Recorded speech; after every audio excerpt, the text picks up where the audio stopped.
Welcome back to a new video. So this workout had some hang snatches, some hang cleans and pause jerks, and some pulls.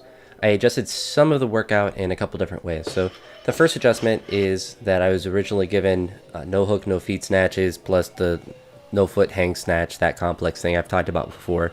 So I changed that to here to just being hang snatches.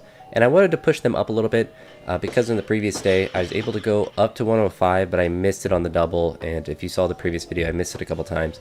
So I was struggling with that 105, and I just wanted to blow past that. I had a little bit of a hiccup today. I got to 100, I missed it, made it on the second one, then went up to 110 and made it. I think my best ever hang snatch, whether it was low or high, is 120. I don't know what my best high hang snatch is, or above the knee. I want to say it's probably like 120 as well, but conservatively, if I'm like thinking of like what my goal is, it's like 115. Because I know I've done 115 before. But I was able to do the 110, so I was happy about that. Then had hang clean and jerk 1+2, and I was cooking after that. So I was pushing up with those lifts, and the doubles were feeling good, the jerks were feeling good, my legs were feeling good.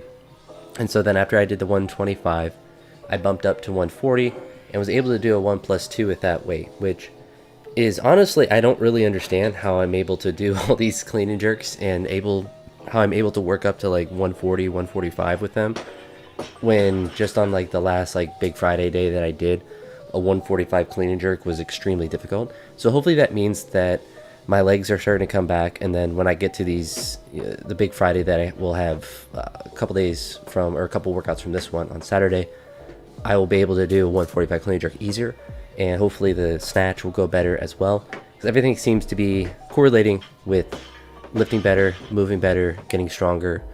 Especially, I mean, like 140 1+2, that's good in any version, and to do it with pauses, decent pauses, you know, they're never going to be perfect with that high of an intensity of a weight, but good nevertheless. Also realized in the app, when it programs you pause jerks, you can, when you add it in yourself, you put it in as a pause split jerk, or you can, I guess you can put like pause power jerks or whatever, but I do split jerks, and it counts it as pause jerk. So that's nice, because I was worried that it would count it as a different exercise, because you can look back at your historic numbers that you did with the program and see what work or how a specific movement has gone in different workouts and your PR for that movement, which is something that used to not be in the app, but is a welcomed addition. I do enjoy that, because I can kind of look back and see where I was pushing. And you know, right now I haven't been doing the program that long to where I can't really, like, I'm forgetting things at this point, or I'm not forgetting things at this point, so it's not as beneficial. But if I'm like 3 months from now and then I'm given no hook, no feet snatches, I can kind of see like, all right, this is where I was and this is where I want to push to. So it's nice for those complexes, and for really any movement, even like squats and stuff as well, to see that and to be able to kind of track your growth over time. Because I always write down everything, but it's kind of nice to see it kind of automatically on there and then graphed for you, so you're not searching back or thinking back about what you have written. You can kind of just see it on there. So that is a nice little benefit as well. But that is, what was I going to say? Oh, with the clean and jerks, the split jerks was I think really the last thing that I was worried about with my hip, and now I'm kind of back to where I can push them aggressively, which is really nice. And same with squats, I'm able to kind of push them aggressively. After the clean and jerk workouts and pulls, and those were always good. I haven't had any issues with them coming back since my little bit of a hip tweak. And honestly, you'll see, like you saw the potentially you saw, I say that like if you are at this point, you've seen every video and every second of every video, but the 205 kilogram back squat is a good indicator that my legs are back, especially with how it felt. Even though it felt heavy from a muscular standpoint, not from a pain tolerance standpoint. Then the workout after this, I had some front squat fours, which I think were split from this workout. Let me double check on here, because I think this is where I made some other big adjustments. Because I went heavy on the snatch and the clean and jerk work, I didn't have as much energy, and I'm pretty sure I did not want to do front squats after, because I wanted to work hard at front squats in the sense that I didn't want it to be limited by the fatigue of the other exercises.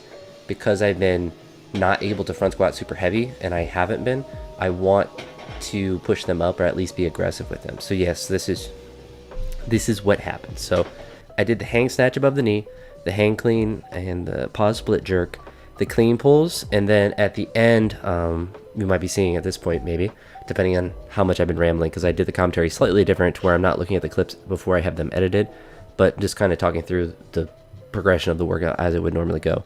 I had some underhand rows, which I did as just one big set, just with 61 kilos because they're set to 12. I think it's interesting that I was doing those before the AI, and then when I get on the AI, those were also on there. They call them supine, but there's underhand grip rows. So I did those exercises on this day. The ended with the rows and the clean pulls and stuff.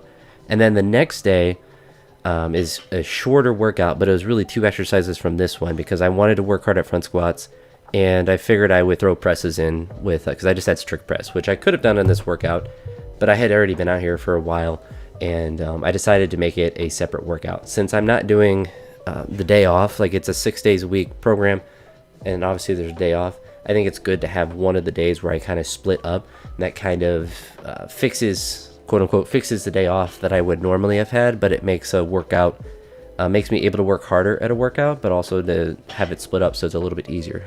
It's harder and easier at the same time. But I was extremely happy with how everything we've done this day. Everything's starting to kind of come together. I'm starting to feel good as far as my legs go, which is a really nice thing, just because of how much discomfort I had had and how weak I had felt prior to where I'm at now.